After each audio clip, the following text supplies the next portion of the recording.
Welcome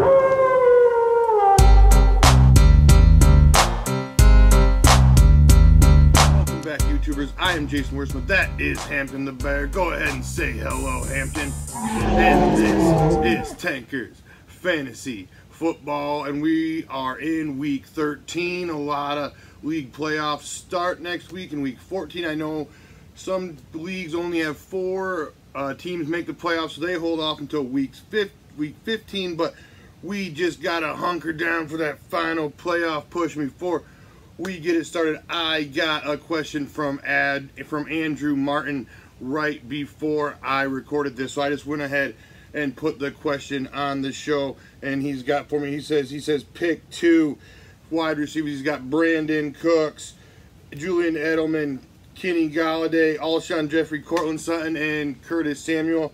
I think right away this is between 3 guys, and Cooks, Edelman, and Galladay. I think Jeffrey hasn't been doing dick all lately. I think the only guy on the Eagles that you can trust pass catcher wise so far these last few weeks is Zach Ertz. So I'm going to go ahead and cross off Jeffrey. I'm going to cross off Sutton. He hasn't seen a red zone target since week 5. He has yet to eclipse 6 targets in a game, coming off of 1 catch performance. And Curtis Samuel is just kind of a boom bust kind of flex play dart throw situation. But I'm going to go ahead and say Brandon Cooks and Kenny Galladay is who I would start. I think Julian Edelman does have a very safe and sexy floor. We're talking about Kenny Galladay and Brandon Cooks playing in the same game in Detroit, clanging and banging. I'm not afraid of Darius Slay on Brandon Cooks. I think the Rams offense is sexy enough that you don't even have to think twice about that. And Kenny Galladay should be having to play catch-up all second half versus the Rams at home with Marvin Jones on IR and Golden Tate now dying over there in Philadelphia. His fantasy season is dead, but I think Kenny Galladay and Brandon Cooks are what you're looking for, brother. And if any of you have any fantasy questions, you can put them down below. I'm going to pick a few and put them into the matchup video that I do tomorrow, and the ones I do not pick, I will just go ahead and answer down in the comments section below. All right, we're going to kick it off. We got some news, you know, we got some injuries, we got some serious discussions to get after. We're going to lead off with Marlon Mack, who is concussed. If Marlon Mack does not go, I think Hines, who may be on your waiver wire, is going to be worth a decent flex play in PPR leagues. I think Jordan Wilkins is, you know, he's kind of a desperation flex play dart throw if you're in desperate need of a guy that's going to possibly touch the ball a few times and maybe get in the, you know, probably get the goal line carries and maybe find himself in the end zone. All right, we got Melvin Gordon. He's looking to miss 3 or 4 weeks with that sprained MCL. Austin Eckler is probably owned in your league. I think he's owned in like 70 to 75% of leagues out there. So if Austin Eckler is owned, I mean, I think Justin Jackson is a guy who is going to be worth a flex play moving forward in these 12 or 14 team leagues. I think, you know, he went out there, he got more carries after Melvin Gordon went down than Austin Eckler last week. I think this is the type of guy that if the Chargers can get a lead in a game, they'll be looking to lean more heavy on Justin Jackson, but that probably won't be the case this Sunday heading into Pittsburgh for Sunday Night Football. I think the Steelers offense in prime time in Pittsburgh is just too sexy deluxe for them to be able to hand the rock to Justin Jackson. I think it's going to be an Austin Eckler PPR fest this week, but Justin Jackson is probably worth a look in your waiver wires moving into the playoffs. We got Kenny Galladay. I think his ascension into back-end wide receiver 1 for the rest of the season is complete with the Marvin Jones headed to IR. I mean, he's got 36 fucking targets in the last 3 weeks without Marvin. All systems go. I think this guy is your sexy boy. He's your late round, your 10th, 11th round flyer deluxe that you probably got even in your flex for this fantasy playoffs moving forward. And that is going to just continue to get it sexy with the news of Marvin headed to the IR. Sony Michel and James White with Burkhead coming back. I mean, I'm a little worried about Burkhead coming back, but I think I'm a little bit more worried about James White than I am Sony Michel. I mean, Sony Michel is out there, you know, he's out there getting work versus the Vikings this week. Sony might have a little bit tougher sledding, though, because the Vikes have the fewest rushing touchdowns and the 5th fewest points to opposing running backs. So if you got any other options, I mean, I'm not going to throw it shade away from Sony Michel. I'm not going to bench Sony Michel for Bumcocks, even though he is playing the Vikings, but just kind of a temper your expectations. And this week, even with Burkhead coming back, though, man, I just think this might be a buy low on White. You know, Burkhead might be scaring these White owners. You know, I'm a little bit scared of Burkhead coming back, but if these White owners are looking to sell for pennies on the dollar, because he's been single digits these last 2 weeks in PPR, and with Burkhead coming back, I think he might be able to go out there and swoop in and James White. I don't think there's any way that James White doesn't continue to be at least a sexy deluxe flex play into the fantasy playoffs. All right, we got AJ Green, Tyler Boyd situation. Boyd returned to sexiness last week, got the 21 PPR points. Dalton is going to be out though for the remainder of the season with his thumb, but you know, I don't think Green is going to play in week 13. Driscoll, you know, Jeff Driscoll at the helm, clanging and banging. I'm not convinced that he's really that much worse than Andy Dalton. You know, he isn't like Andy Dalton's a fucking world beater out there. It isn't like we lost Drew Brees at the helm, people. I mean, you know, Tyler Boyd is still going to be looking to be at least a solid wide receiver three with upside moving forward for the Cincinnati Bengals, who are probably going to be trailing in a lot of these games. And oh boy, Jeff Driscoll, you know, boy, Jeff Driscoll wants to go out there and earn himself a paycheck, maybe somehow squeeze himself and get a Rob Johnson contract like back in the day, get a starting gig for a while, get yourself paid out there, Jeff Driscoll, and there's only a way to do that, baby, and you gotta huck it, chuck it, football. All right, with Fournette likely suspended for week 13, I don't see any reason how he's not. I mean, the man came off the sideline to throw punches. He continued to throw punches down the tunnel after, you know, he had been kicked out of the game. I don't think there's any way his appeal does anything. I think this guy is out for this week. TJ Yeldon's probably worth a PPR look. I think Hyde is worth a waiver wire look as well. Carlos Hyde will probably have flex play value for you this week.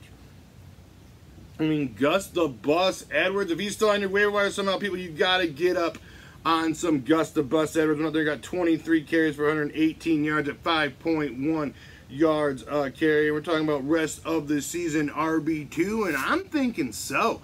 I mean, I think the Ravens are going to find any excuse in the book to leave Lamar Jackson on the field, and if they do that, the Ravens are looking to run the ball 30-plus times a game easy, and that equals Gus the Bus eating it, getting sexy. I know he's not out there catching any balls, so he's not really helping you out there in PPR, but the RB2 landscape has been a little bit dwindled out there, especially with these injuries that I'm just talking about. So I think Gus the Bus moving forward, RB2. I mean, you look at his schedule, that solidifies his RB2 sexitude. You got the Falcons coming up, you got the Chiefs, and you got the Bucks coming up for the fantasy playoffs, and I think that is just as sexy, mouth-watering, deluxe as it gets, people. So all in on Gus the Bus. All right. People, you know, ask me, I get some questions like, is Aaron Rodgers even worth fucking starting on a week-to-week basis? And I start digging into it and looking at it, and I don't know. As a Bears fan, this feels great for me to say this shit, but I'm thinking no. I mean, you look at it, he's only had 4 QB1 finishes this season. That is some bad news. He's only had over 300 yard passing 3 times. You know who also has 300-yard games this season? Eli Manning. So that is not elite action whatsoever. He's only had more than 2 touchdowns twice, and hasn't had more than 2 touchdowns since week 5 in a game. So, I mean, Aaron Rodgers, I mean, if you got any other options, any consistent other options at all, I think Aaron Rodgers might be a sit. I mean, this is just absolutely gross. And a little bit more shade, the last 3 weeks he has been 30 pass attempts or fewer as well. So he's not even out there clanging and banging to get you over. I mean, it does make me feel just a little bit sexy inside as a Bear fan, just to even say these numbers, baby. All right, moving on. We got some Jack Doyle to IR. All this does is hammer fist solidify Eric Ebron as a top 5, if not top 3 fantasy tight end for the rest of this season. No ifs, ands, or buts about it. Your boy Eric Ebron should be in everyone's fantasy lineups. All right, we got some guys, you know, the guys I didn't talk to you about in the stories, and, you know, push them. We got some waivers. Somehow your waivers hasn't been through, or, you know, somehow these guys are still on your waiver wire. David Moore went out there, got you 4 for the 103, got the touchdown. He only had the 5 targets. But I think Doug Baldwin just kind of lame ducking it out there. He's not himself. They got the Niners this week.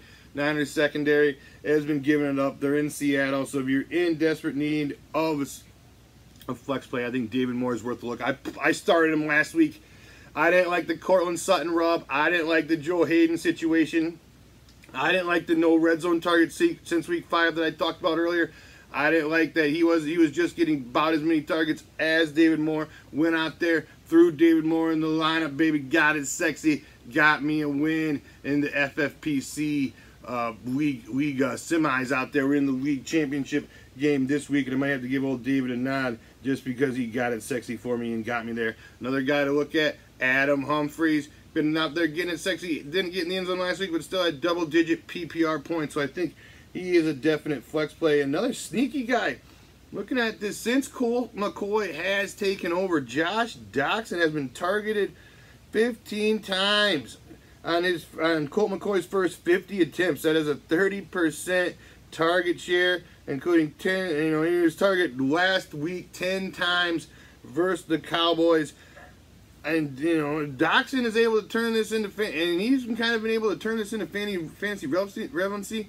That back shoulder catch he made against the Cowboys was elite. That did look sexy to looks. It looked like what I thought he could do coming out of college. So if you are in need of a flex play somehow this week of this late in the season, you're in need of a desperation flex play, I think Josh Doxson can kind of get it for you. And all right, I've been telling, you know, I've been slacking out there on the listener leagues, talking about the listener leagues this year, where we got Benito who is a returning competitor in the listener leagues. He is back this year, and he is in head of one of the listener leagues at a sexy boy deluxe record of 10-2. Then we got Kirksis out there. I think that's how you say that shit. He's 8-4 in that league. They are the only ones with solidified playoff spots. Everybody else is at that 7-5 and that 6-6 muck. And we are just trying to scratch and claw our way to get into the league playoffs. And we got the other listener, we got Thomas and Friends, who he's at that sexy 9-3, and everybody else is just kind of there swimming around in that 7-5, 6-6 muck. I think I'm on those 6-6 teams in this league, just hoping and praying to get it sexy. I think I'm playing against the guy that says he wants his tanker shirt this week. I think we're both 6-6. I think winner might be able to sneak into the playoffs if the cards fall the right way. So me and you, I want my tanker shirt. You know, see how bad you want it, baby. And speaking of the tanker shirts, we will be giving out a Tankers jersey to the listener league winners this year. We will be giving out that. I don't have mine on. I took the Bears off him, so I don't really have one to show you at the helm. But it's got the Tankers logo on the front, as you saw at the beginning of the video. And on the back, it's got the 72 number with the sexy boy across the shoulders for the name, baby. And all in. All right.